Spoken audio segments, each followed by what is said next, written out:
고난 가운데 성도가 해야 할 것이라는 제목으로 함께 말씀을 나눠보도록 하겠습니다. 고난이 없는 사람이 있을까요? 아마도 없을 것이라고 생각을 합니다. 개개인이 처한 상황과 형편이 다르고 각자의 기준점이 모두 다르기 때문에 정도의 차이만 있을 뿐이지 그 누구도 이 고난의 문제에서 자유로울 수 있는 사람은 없을 겁니다. 이는 삶을 살아가는 모든 사람이 동일하게 겪는 그러한 것입니다. 우리는 하나님께서 이 세상을 창조하시고 다스리시며 섭리하신다는 사실을 성경을 통해 알고 있으며 모든 것이 하나님의 다스림 가운데 있다라고 하는 것을 믿습니다. 그러나 그럼에도 불구하고 내 삶 가운데 어려운 일이 닥쳐오고 고난이 밀려올 때면 이 고난이 정말 하나님께로부터 온 것이 맞는지 질문하게 됩니다. 그런데 이 질문은 사실 대단히 막연한 그러한 질문입니다. 하나님께로부터 왔다라고 해도 어렵고 하나님께로부터 온 것이 아니다라고 해도 어렵기 때문에 그렇습니다. 이러나 저러나 고난이 닥쳐오고 또 어려움이 생길 때 우리의 마음은 무척이나 어려워집니다. 그래서 사람들은 고난을 당하면 두 가지 마음이 동시에 드는 것 같습니다. 이 고난이 하나님께서 보내신 것이 아니기를 바라면서 또 한편으로는 차라리 하나님께서 보내신 고난이기를 바라는 그런 마음입니다. 오늘 우리가 읽은 다니엘의 마음 또한 그러했을 것 같습니다. 느부갓네살이 왕위에 오른 지 2년이 되는 어느 날에 그는 꿈을 꾸게 되었습니다. 그런데 어떤 꿈인지 전혀 기억이 나지 않았습니다. 기억은 나지 않지만 불길했다, 불안했다라고 하는 것만큼은 남았던 것 같습니다.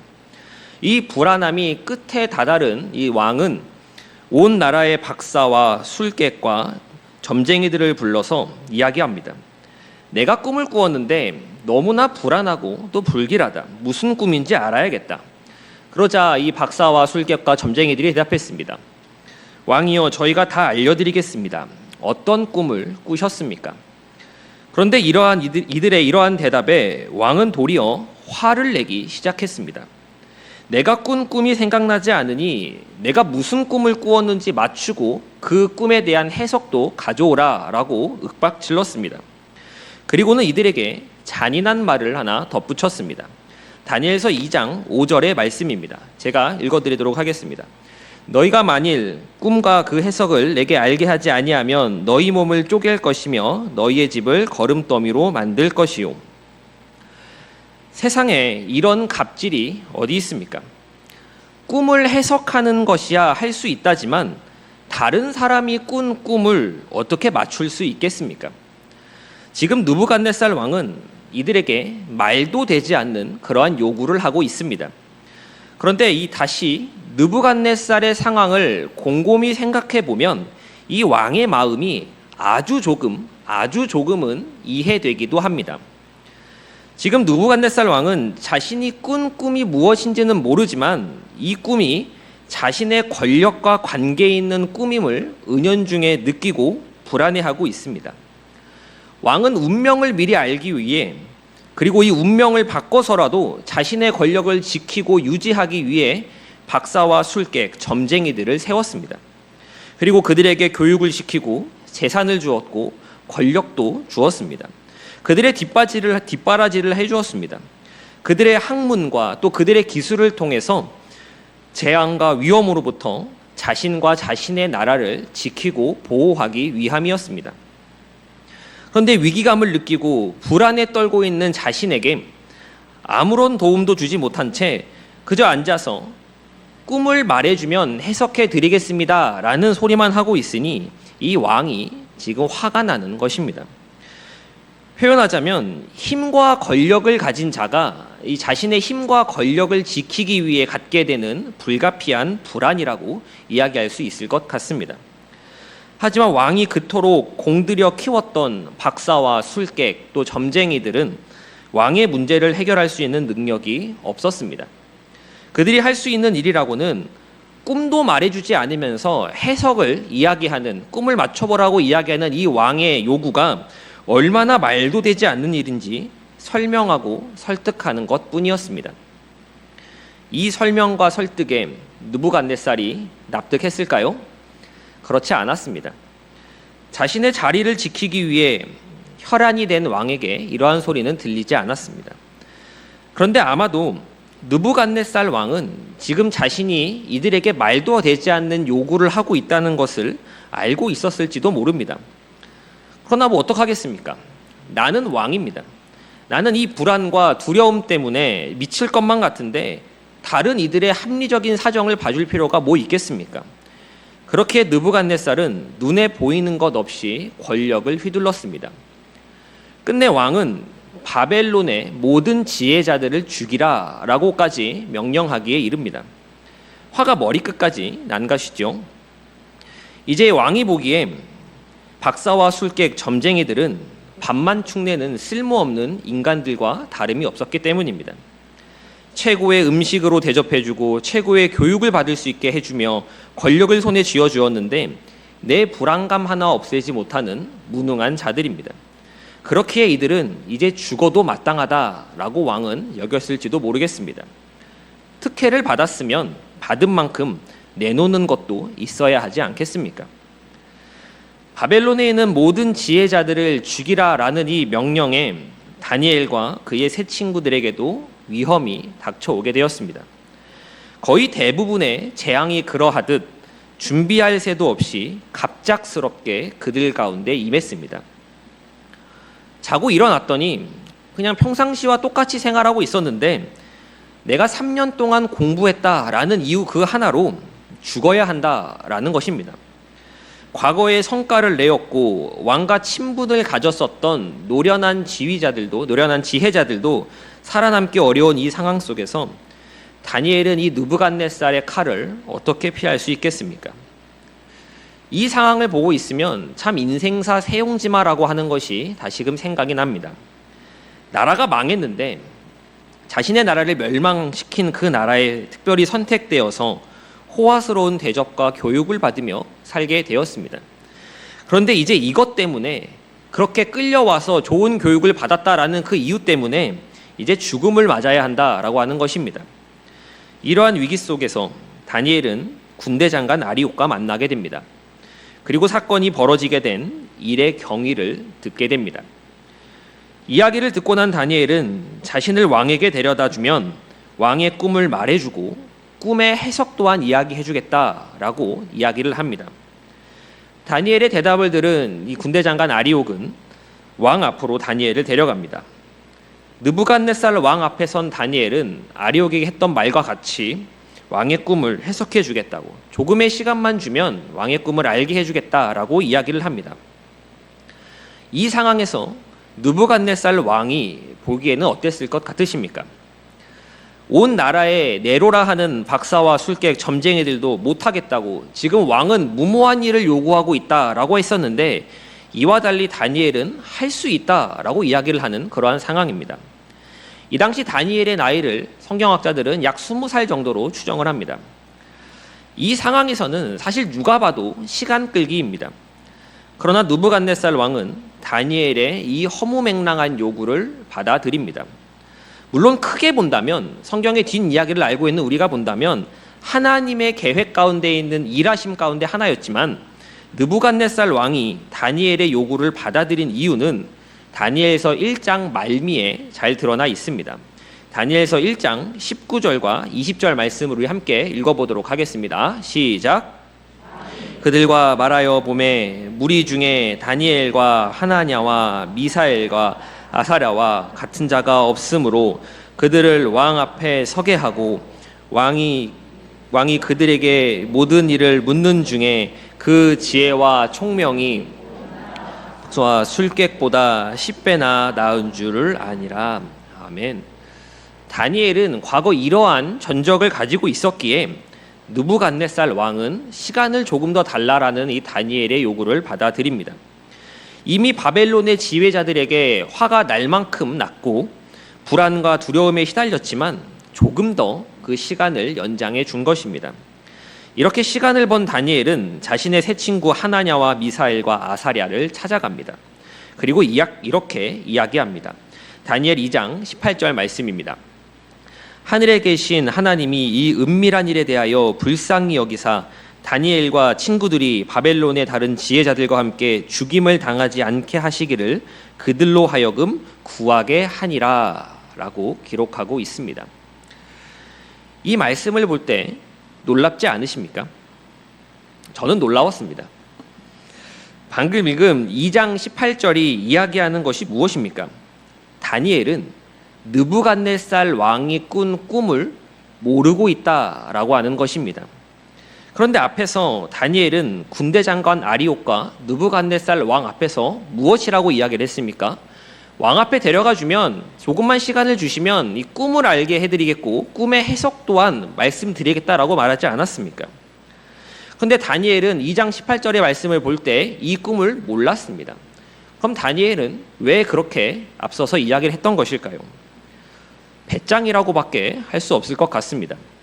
그런데 이 배짱은 믿음에서 나오는 배짱이라고 하기보다는 위기 상황을 넘기기 위한 임기응변으로서의 배짱에 더 가까운 것 같습니다.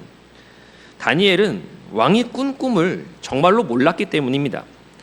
만약 느부갓네살 왕이 꿈을 꾸기 전날 밤에 하나님께서 다니엘에게 나타나셔서 내일 이러이러한 일들이 있을 것이다. 그때 너는 이렇게 대답하면 된다. 라고 알려주셨더라면 얼마나 좋았겠습니까?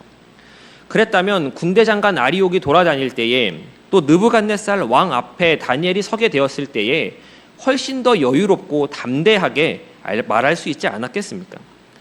그런데 다니엘은 정말로 몰랐습니다.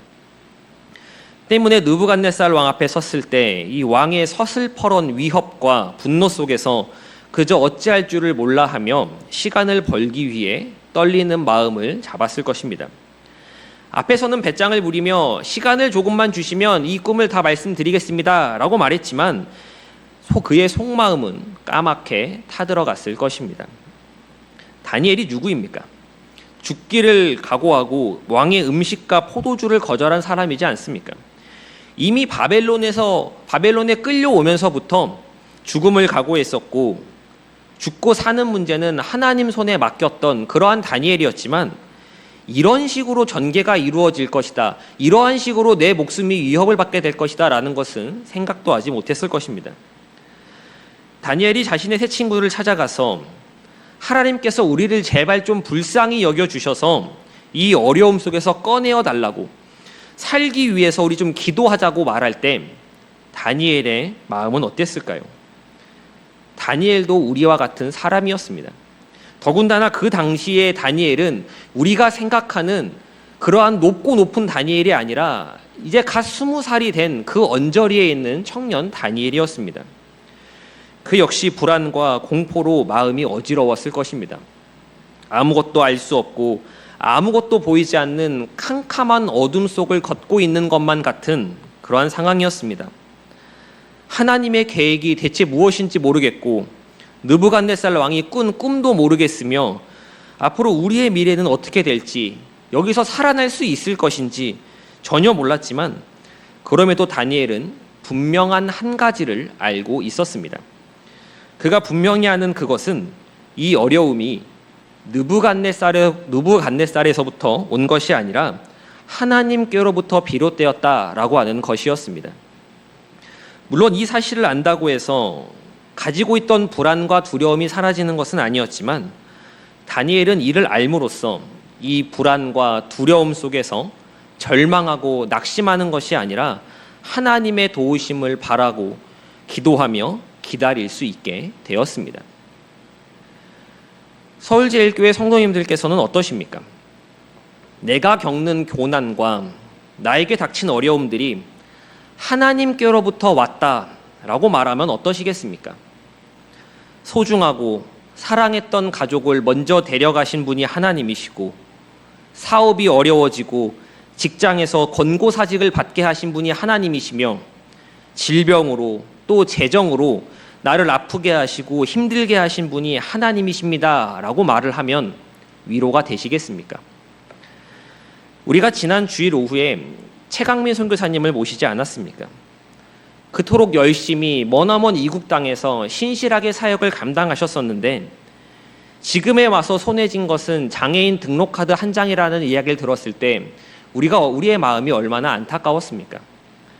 왜 나에게 이러한 어려움을 겪게 하시냐고 따져 묻고 싶고, 왜 하나님은 이토록 나를 공경 가운데 두시는지, 이러한 불과 같은 어려움에 내버려 두시는지 이해되지 않아서 참 힘들고 괴롭습니다. 그러나 이 어려움이 하나님의 손에 있는 것이 아니라 느부갓네살의 손에 있었다면 그것이야말로 절망이지 않겠습니까? 우리의 상대가 잔인하고 무정한 이 세상이라면, 막강한 권력으로 자신이 꾼 꿈을 맞추지 못하면, 그 꿈의 해석을 가져오지 못하면 몸을 쪼개고 집을 거름더미로 만들겠다라고 위협하는 느부갓네살이라면 정말 아무런 희망과 소망도 갖지 못할 것입니다. 저와 여러분들이 경험한 일들이 너무나 힘들고 또 고통스러운 시간이었다 할지라도 그것은 하나님으로부터 온 일이어야 합니다. 그래야 해답이 있습니다. 이 어려움도, 이 위기도, 이 아픔도 하나님께서 다 아시는 일이었고, 하나님의 주권 아래 하나님의 섭리 가운데 이루어진 일이었다면 우리에게는 하나님의 선하심을 믿는 소망이 남아있기에 그렇습니다.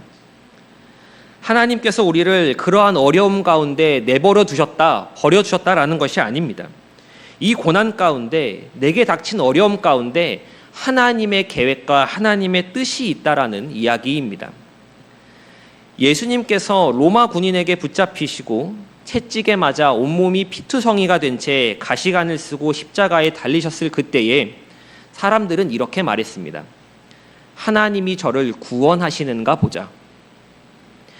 예수님께서 십자가에 못 박히게 된 것이 하나님의 계획인지 아니면 빌라도와 대제사장이 한 일인지 보자라는 의미입니다. 예수를 믿고 따르던 사람들에게 예수님이 십자가에 달려 맞게 되는 이 죽음은 절망이자 패배였고 실패였습니다. 그러나 예수님의 죽음은 정말 실패였습니까? 그렇지 않습니다. 빌라도가 명령했고 대제사장이 한 일인 줄 알았는데 모두 하나님의 계획과 섭리 가운데 있는 일이었습니다. 빌라도나 종교 지도자들이 하나님의 뜻을 이루기 위한 희생양이 되었다라는 것이 아닙니다. 그들은 느부갓네살 왕처럼 못됐고 잔인했습니다. 그러나 십자가의 죽음은 하나님의 계획과 뜻이었기에, 그 죽음을 통해 하나님의 백성들을 그 죄에서 대속하겠다는 하나님의 계획이 있는 것이었기에 그것은 승리였습니다. 예수님께서는 다시 부활하셨기 때문입니다. 십자가의 죽음뿐만 아니라 부활까지도 모두 하나님의 계획 가운데 있었습니다. 성도 여러분들께서는 예수님께서 당하신 십자가의 고난이 하나님의 계획 가운데 있었다라고 믿으십니까? 조금의 우연도 섞이지 않은 세밀하게 인도하신 하나님의 일이었다라고 고백하십니까?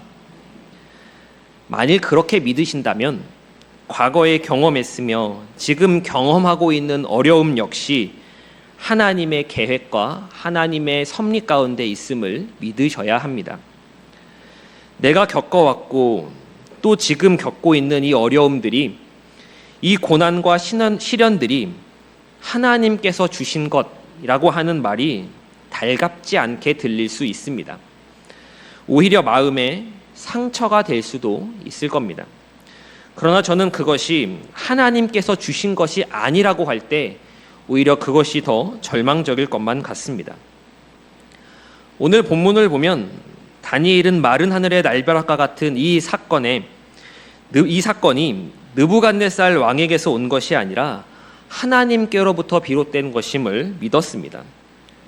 때문에 다니엘은 느부갓네살 왕에게 가서 살려달라고 엎드려 구하지 않았고 하나님께 엎드려 그분의 도우심과 자비를 구했습니다. 서울제일교회 성도 여러분, 고난 가운데 있는 성도가 해야 할 것은 무엇이겠습니까? 그것은 바로 기도입니다. 사실 다 알고 있습니다. 우리도 남이 힘든 상황 가운데 놓여 있다, 어려움 가운데 놓여 있다라고 한다면 기도하라라고 말하지 않습니까?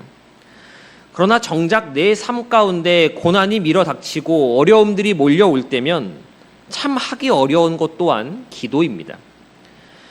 왜 우리가 고난 중에 있을 때, 어려움을 겪고 있을 때 기도해야 하는 것일까요? 기도의 목적은 대체 무엇입니까? 기도는 내가 만난 이 어려움이 느부갓네살이라고 하는 그러한 큰 대적에게서 비롯된 일이기 때문에 이를 물리치기 위해서 하나님의 도우심을 구하려고 하는 것이 아닙니다. 마치 하나님, 이게 너무 나를 괴롭힙니다. 저게 나를 너무 힘들게 합니다. 하나님, 저 사람 좀 혼내주세요. 하나님, 이 상황 좀 돌파하게 해주세요. 라고 하는 것이 아니라는 것입니다. 그럼 기도는 무엇일까요? 기도는 나에게 벌어진 이 모든 일이 하나님에게서 비롯된 일이기에 하나님께 엎드려서 하나님의 뜻을 물으며 그분의 자비와 선하심을 구하는 것입니다. 그래서 고난 중에 있는 성도들이 반드시 해야 할 것이 이 기도인 것입니다. 단순히 하나님께 사정하고 하나님을 설득해서 문제를 해결하는 것이 목적이 아닙니다. 고난을 통해, 이 어려움을 통해 하나님을 조금 더 의지하며 하나님을 알아가며 하나님을 경험하는 것, 이것에 목적을 두어야 합니다. 그렇기 때문에 정말 모든 일이 하나님께로부터 왔다라고 믿는다면 저는 기도하지 않을 수가 없다라고 생각을 합니다. 모든 해답이 하나님의 손에 있기 때문에, 하나님 외에는 아무도 해결할 수가 없기 때문에 오직 하나님의 자비와 하나님의 선하심만을 구하여야 하는 것입니다. 우리가 겪는 어려움의 칼자루, 고난의 칼자루는 느부갓네살이 쥐고 있는 것이 아닙니다. 하나님께서 쥐고 계십니다. 우리가 낙담과 절망의 끝자락에 서 있는다라고 할지라도 우리에게 한 줄기 소망이 되고 또 위로가 되는 것은 하나님께서 알고 계시고 하나님이 주관하시며 하나님께서 함께 계시다라는 확신 때문입니다. 그렇게 우리는 기도할 수 있습니다. 그리고 이 기도 가운데 중요한 것, 하나님을 신뢰하는 것이어야 하고 우리가 원해야 하는 것은 문제의 해결이 아니라 하나님 그 자체여야 합니다. 이제 말씀을 정리하도록 하겠습니다. 저는 여기에 앉아 계신 성도님들보다 인생의 경험이 짧습니다. 저도 제 동년배에서는 나름 어려운 일들을 많이 겪어왔다라고 말할 수 있겠지만 여기에 계신 분들 앞에서는 감히 힘든 순간을 보내었다라고 말하지 못합니다. 제가 힘들게 여기며 겪어왔던 순간들을 그저 담담히 마주하셨던 분들도 계실 것이고 제가 헤아릴 수 없는 그러한 깊은 어려움의 터널을 통과하신 분들도 계실 것입니다.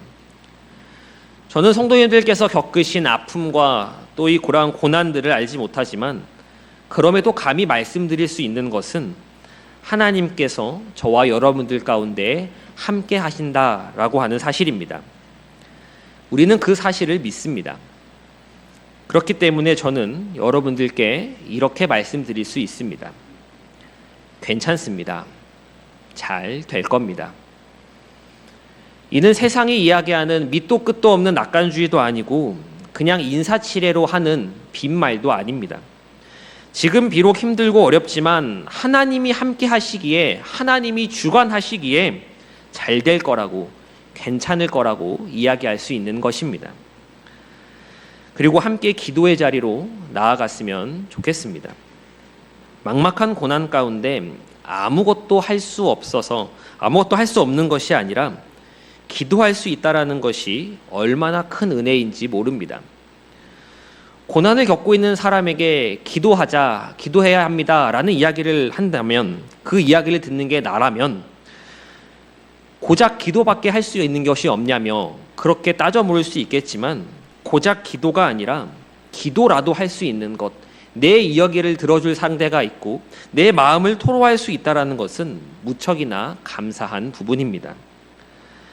우리는 어려움 가운데 또 문제와 시련 가운데 늘 주저앉곤 합니다. 이 총체적인 난국 속에서 내가 할 수 있는 것은 아무것도 없다라고 말하지만 그런 나를 우리 하나님께서는 오늘도 등 뒤에서 도우시고 내 앞에서 내 손을 이끌고 계십니다.